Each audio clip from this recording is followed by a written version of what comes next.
Filtros FIR parte 10. A partir de agora vamos começar a ver projetos de filtros FIR. Para projetar um filtro FIR, nós temos que, primeiro, determinar ou definir a resposta em frequência desejada.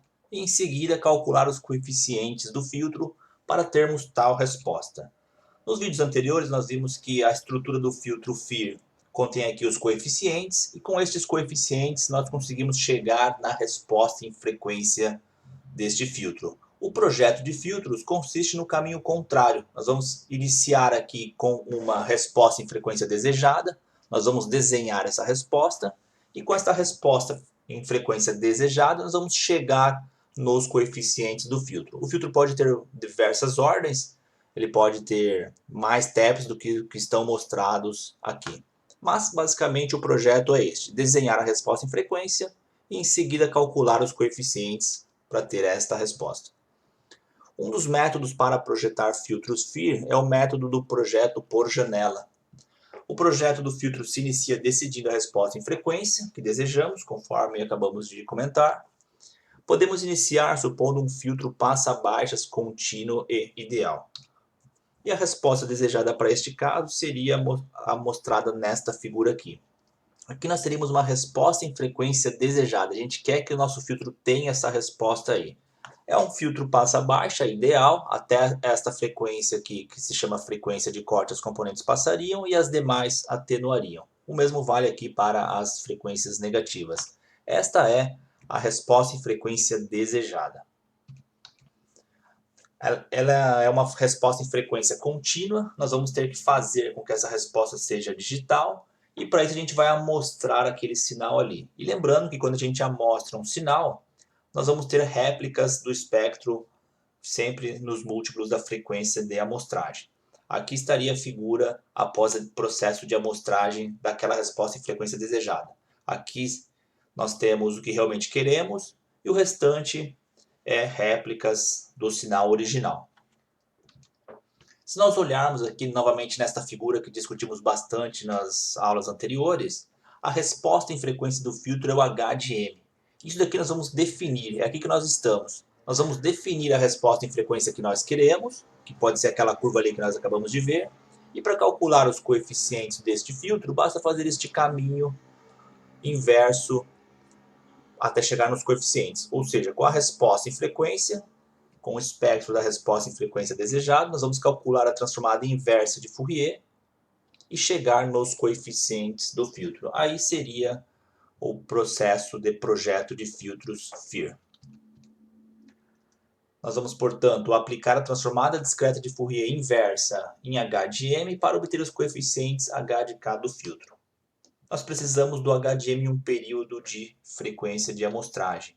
Como existem as réplicas, nós vamos limitar a nossa aplicação da transformada discreta de Fourier inversa somente no intervalo deste ponto aqui até este ponto aqui, que representa um período da frequência de amostragem. Aqui nós temos, portanto, a resposta em frequência desejada, já no domínio discreto, é o H de M, e nós vamos usar este H de M para calcular os coeficientes do filtro, que depois vai nos dar esta resposta aí.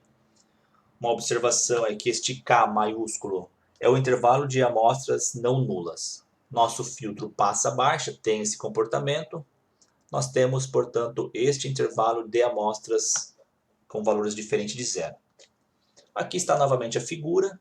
Os coeficientes do filtro que vai me dar essa resposta aí são obtidos pela transformada de Fourier inversa, que é dada por esta equação aqui. Aqui está o cálculo da transformada de Fourier inversa desta função.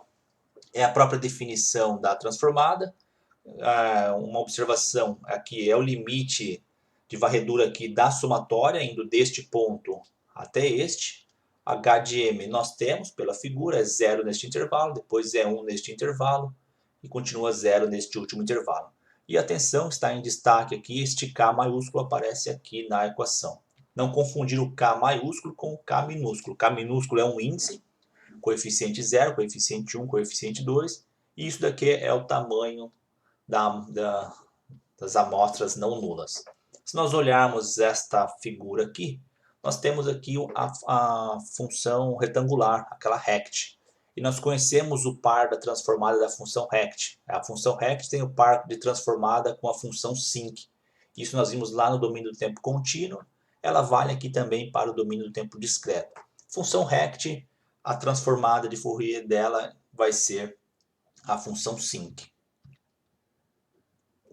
Neste caso, o índice de coeficientes, a sequência dos coeficientes será dada por esta equação aqui, a função sinc. O coeficiente, portanto, do filtro FIR pode ser calculado com esta equação. Basta substituir, eu quero saber qual é o coeficiente 0, H de 0. Basta substituir K minúsculo por 0.